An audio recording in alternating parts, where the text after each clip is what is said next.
회전하는 부분에 접선 방향으로 물려 들어갈 위험이 존재하는 점으로 체인, 풀리, 벨트, 기어렉 등에서 형성되는 위험점은 무엇이냐면 접선 방향으로 물려 들어가는 것이기 때문에 접선 물림점으로 볼 수가 있습니다. 접선 물림점은 이렇게 원형이 있다고 보았을 때 원형이 있고 이렇게 벨트가 걸려 있겠죠.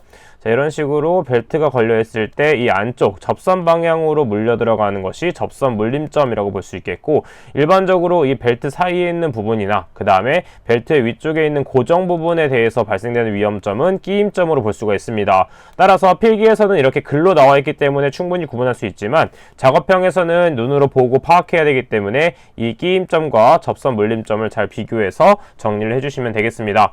따라서 끼임점과 협착점, 절단점에 대한 것들도 같이 외워주시면 되겠고, 일반적으로 끼임점은 끼회 직고연이라는 암기법을 통해서 끼임점은 회전하는 것과 직선 운동하는 고정부 연삭速돌이 있겠고, 협착점은 협이는 배가 왕고프, 그래서 왕복 운동하는 고정 부분에 발생하는 부분에서 대표적으로 프레스가 있다. 그 다음에 절단점은 절회자밀이라고 해서 회전하는 운동부 자체에 발생하는 것으로 밀링 커터가 있다 정도를 체크해 주시면 되겠습니다.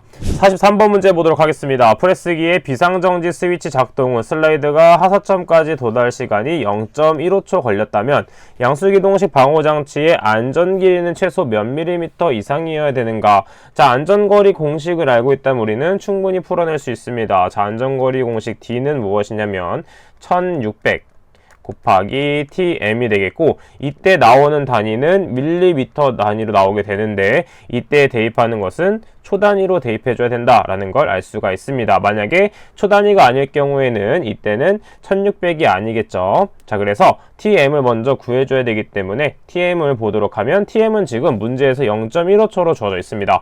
따라서 그대로 대입만 하면 되겠죠. 따라서 1600 곱하기 0.15초를 대입하게 되면 240 밀리미터라는 값이 나오게 되겠고, 실기시험에서도 출제되는 부분이기 때문에 단위를 어떤 식으로 대입해야 되는지 알고 있어야만 우리가 실기시험까지 충분히 가져갈 수 있는 문제가 되겠습니다. 따라 정답은 2번이 된다 체크해 볼 수 있겠죠. 44번 문제 보도록 하겠습니다. 롤러기의 앞면 롤의 지름이 300mm, 분당 회전수가 30회일 경우 허용되는 급정지 장치의 급정지 거리는 약 몇 밀리미터 이내이어야 되는가? 자, 이때는 무엇이냐면 급정지 거리를 구하는 것이기 때문에 급정지 거리를 구하기 위해서는 먼저 표면 속도를 구해줘야 됩니다. 표면 속도는 크게 두 가지로 구분할 수가 있는데 기준점이 되는 것이 무엇이냐면 30m/min 미니트가 기준이 됩니다. 만약에 30m/min 이상일 경우와 미만일 경우로 나누게 되는데, 만약에 이상일 경우에는 어떻게 되냐면 앞면 롤러 원주에다가 원주 곱하기 2.5분의 1 이내가 되겠고, 그 다음 만약에 30m/min 미만일 경우에는 원주에다가 곱하기 3분의 1 이내가 되어야 된다라는 걸 알고 있으면 되겠습니다. 자, 그럼 먼저 우리가 표면 속도를 구해줘야 되기 때문에 표면 속도 공식을 먼저 적어보도록 할게요. 표면 속도 V는 파이 dn으로 볼 수 있는데 단위 환산에 따라서 1000분의 파이 dn으로 표현할 수 있습니다. 자, 이렇게 1000이 들어갔을 경우에는 단위 환산이 그대로 적용된다는 뜻이기 때문에 대입하는 단위를 잘 알고 있어야 됩니다. 이때 나오는 단위는 반드시 m/min라는 단위가 나오게 되겠고, 이때 n은 분당 회전수이기 때문에 미니트가 그대로 나오지만 이때 d는 미터 단위로 나오기 위해서는 밀리미터를 그대로 대입해주면 된다라는 걸 알 수가 있겠죠.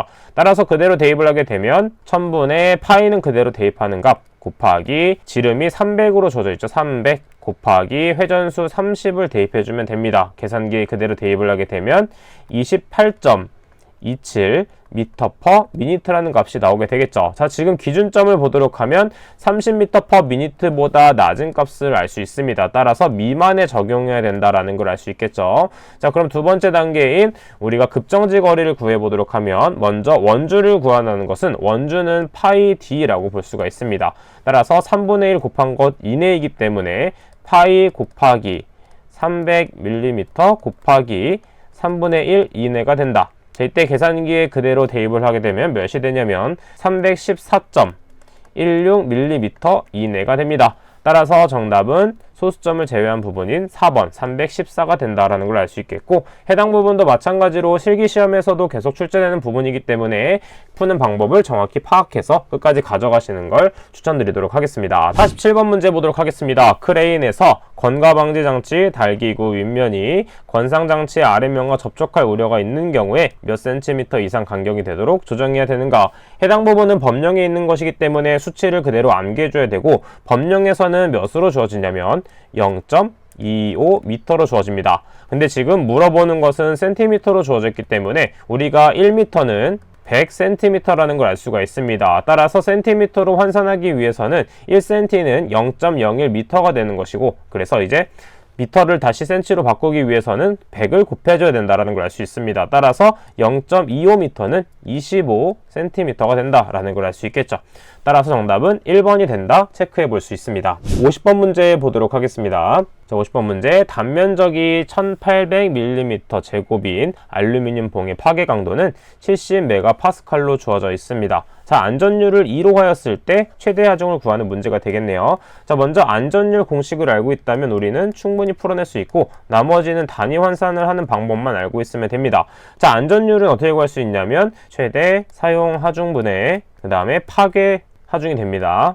자, 우리가 구하고 싶은 것은 최대 하중이기 때문에 최대 하중에 대한 식으로 바꾸기 위해서 이 안전율과 최대 사용 하중의 위치를 바꿔줘야 되겠죠. 자, 그래서 바꾸게 되면 최대 사용 하중은 안전율 분의 파괴 하중이 됩니다. 자, 그래서 안전율은 2로 주어져 있고, 그 다음에 단면적이 주어져 있는 상태에서 파괴 강도를 어떤 식으로 바꿔야 될지라고 봐주시면 되겠죠. 자, 파괴 강도 70MPa로 주어져 있는 것을 어떤 식으로 바꿔주게 되냐면 단위 환산을 해서 바꿔주도록 하겠습니다. 그래서 파괴 하중을 어떻게 구하는지 보도록 할게요. 파괴 하중은 어떤 식으로 구할 수 있냐면 파괴 강도분의 강도 분해가 아니라 곱하기 단면적으로 볼 수가 있습니다. 자, 그래서 지금 파괴 하중이 아니라 강도가 주어져 있기 때문에 지금 70MPa는 어떤 식으로 단위를 맞출 수 있냐면 70 곱하기 10의 세제곱 킬로 뉴턴 퍼 미터 제곱이 되겠고, 그 다음에 밀리미터 제곱을 단위 환산을 하게 된다면 1.8 곱하기 10의 마이너스 세제곱 미터 제곱이 됩니다. 자, 그래서 계산기에 그대로 대입을 하게 되면 126 킬로 뉴턴이 된다라는 걸 알 수 있겠죠. 따라서 우리는 그대로 대입만 해주면 되기 때문에, 따라서 최대 사용 하중은 안전율 2분의 파괴 하중인 126 킬로 뉴턴이 돼서 나누기를 한다면 몇이 되냐면 63 킬로 뉴턴이라는 값이 나오게 됩니다. 따라서 정답은 3번이 된다 체크해 볼 수 있겠죠. 자, 이러한 문제는 단위 환산 때문에 어려울 수 있기 때문에 단위 환산하는 것들에 대한 것도 정리해서 암기를 해주시면 되겠습니다. 53번 문제 보도록 하겠습니다. 산업안전보건법상 산업용 로봇의 작업 시작 전 점검사항, 정말 많이 나오는 문제죠. 가장 거리가 먼 것은 무엇인가? 자, 일반적으로 산업용 로봇의 작업 시작 점검사항 어떻게 외웠냐면 로봇의 외부는 매제다, 이런 식으로 암기 팁을 적용했습니다. 자, 계속해서 반복하는 것이 좋습니다. 자, 그래서 무엇이냐면 로봇에 관련된 것은 외부 전선의 피복 및 외장의 손상 유무, 그 다음에 매니퓰레이터 작동 이상 유무, 그 다음 제동장치 및 비상정지 장치의 기능이 되겠습니다. 그 다음에 이 암기법을 모른다고 해도 충분히 풀 수 있는 것이 무엇이냐면 2번을 보게 되면 압력 방출 장치는 산업용 로봇에 사용되는 것이 아니라 보일러에서 사용되는 것이다 라는 걸 알 수 있습니다. 따라서 암기법을 외우되 이런 식으로 암기법을 까먹었다 하더라도 꼼꼼히 읽어본다면 충분히 풀 수 있는 문제가 되겠습니다. 58번 문제 보도록 하겠습니다. 산업안전보건법상 보일러의 안전한 가동을 위해서 압력 방출 장치가 2개 이상 설치된 경우에 최고 사용 압력 이하에서 1개가 작동되고, 다른 압력 방출 장치는 최고 사용 압력 몇 배 이하에 작동해야 된다? 1.05배가 되겠습니다. 해당 문제는 마찬가지로 실기시험에도 출제가 많이 되는 부분이기 때문에 필기에서 암기했던 부분을 끝까지 가져가야 된다 생각을 해주면 되겠습니다. 자, 그러면 24년도 1회차 3과목에 대한 기출문제 풀이는 여기까지 하도록 하겠습니다. 저는 그럼 다음 시간에 찾아뵙도록 할게요. 감사합니다.